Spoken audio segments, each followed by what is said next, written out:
Imagine you have been hiking for a while in a beautiful forest, but you, unfortunately, get lost. The sun begins to set, and everything around you starts getting darker. Your luck doesn't get any better, as on this particular night, there is not really a visible moon in the sky. As the time goes by, there is a point where you can't even see more than an arm's length. You start panicking. You don't know what is out there. Wild animals, monsters, or maybe other people who could give you a hand. What will you do? Do you start screaming and making a lot of noise to attract attention to you so you can get help? Or do you prefer to be as quiet as possible to hide your location from the potential dangers that are out there? Now, imagine that we humans are the lost hikers, and that the beautiful forest represents the vastness of space. The wild animals, monsters, or people that can help you represent potential aliens out there. What should we as humans do? Should we start screaming for help? Or we better remain quiet? Should we message the stars and risk providing our exact location in the universe? Hello, Dr. Alejo here. The analogy in the intro is known in the SETI literature as the dark forest, and is listed as one of the possible solutions to the Fermi Paradox.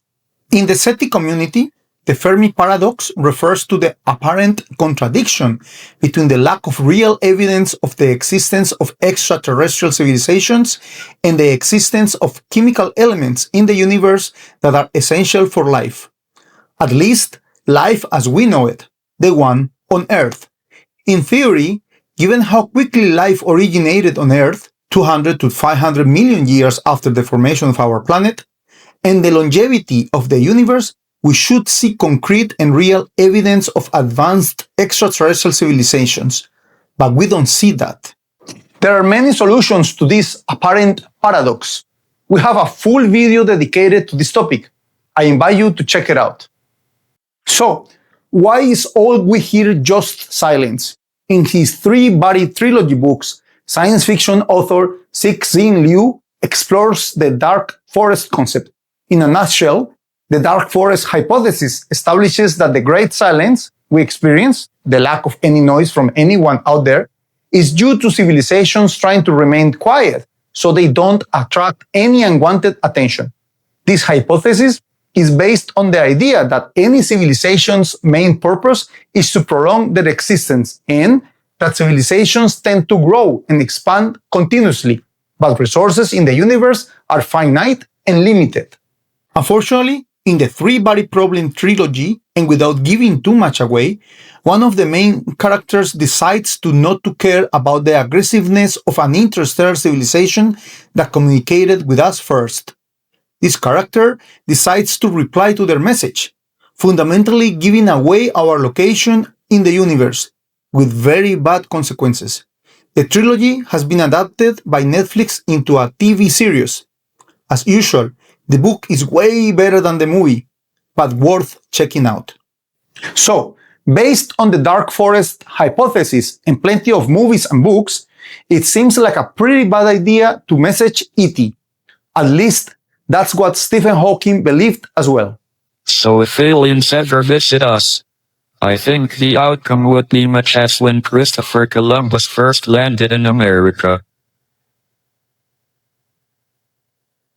which didn't turn out very well for the Native Americans. Hawking's opinion is based on human history.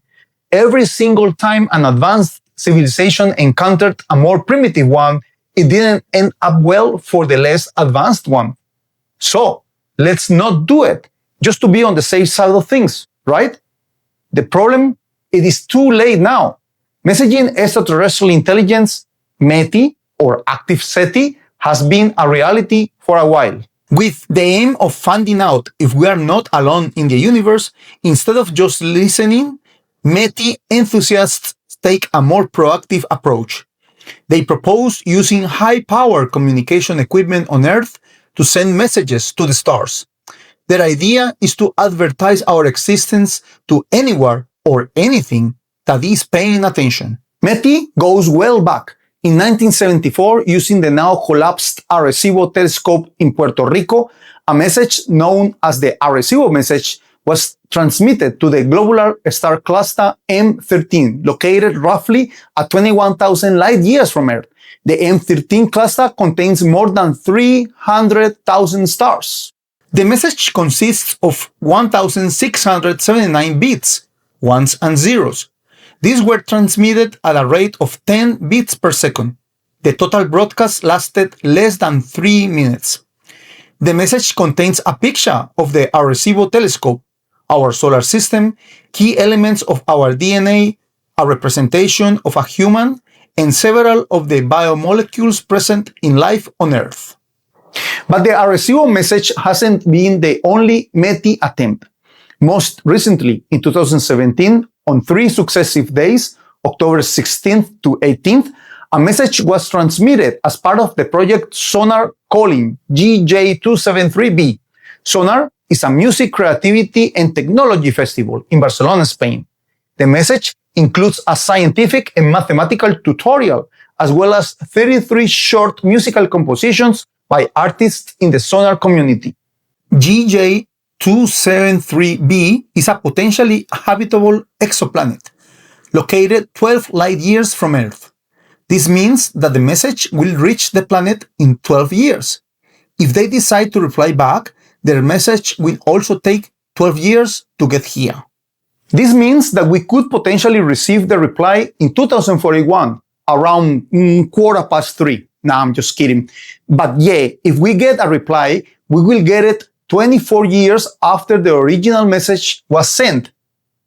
But METI is not only being done by sending messages using a transmitter antenna. We're also using our spacecraft as carriers of those messages. Pioneers 10 and 11 were the first spacecraft to pass through the asteroid belt. Pioneer 10, launched in March 1972, was the first spacecraft to make direct observations and close-up images of Jupiter, and the first human-made object to pass the orbit of Pluto. After its primary mission, it continued to explore the solar system's outer regions until March 1997. Its sister spacecraft, Pioneer 11, was the first human-made object to fly past Saturn and to return the first images of the polar regions of Jupiter. The last transmission of the spacecraft was received by NASA in September 1995. The Pioneers carried gold-finished aluminum plaques on board.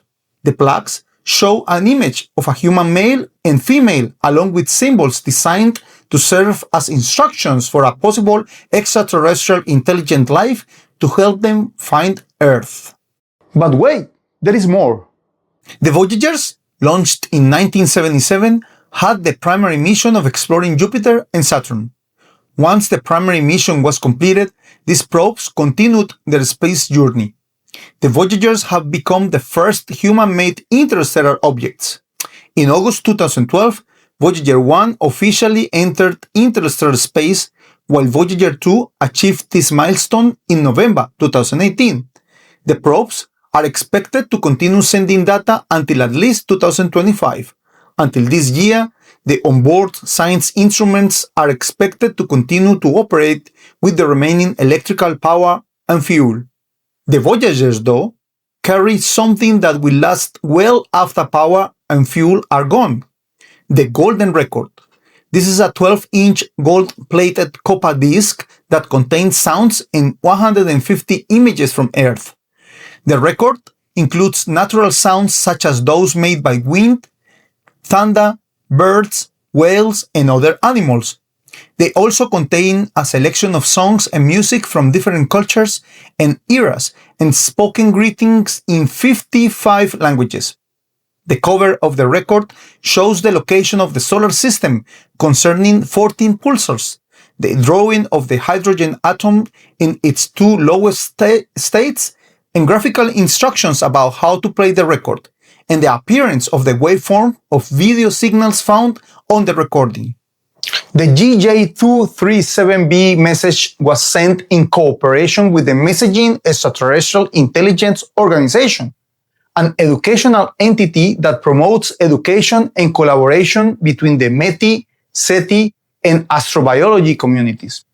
But as I mentioned before, not everyone agrees with this approach. In 2015, a statement was released by a group of people objecting to METI attempts.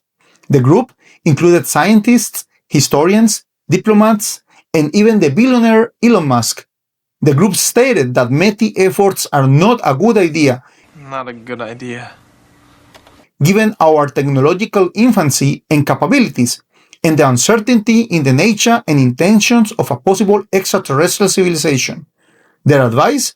A worldwide scientific, political, and humanitarian discussion must occur before any message is sent. Based on our human history, METI detractors fear that humans could face a situation similar to the one experienced by the indigenous people in South and Central America when they encountered the European conquerors in the 15th century, just to mention one example.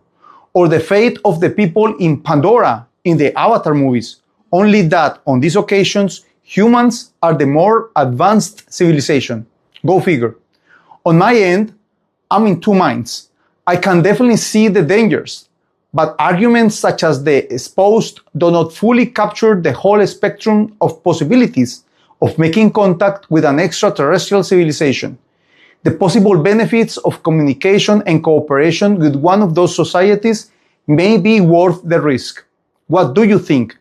Should we keep sending messages to the stars? Let me know your opinion in the comments section. If you enjoyed this content, please don't forget to like this video and subscribe to the channel. Also, remember to press the bell icon so you get notified when I upload new videos. I also invite you to check my video about the Kardashev scale, where we explore how advanced an extraterrestrial civilization could become. Finally, check out my book, Story of More Than 5,000 Worlds, where we explore METI in more detail and plenty of more SETI-related topics. That's it for now, and remember, the truth is out there.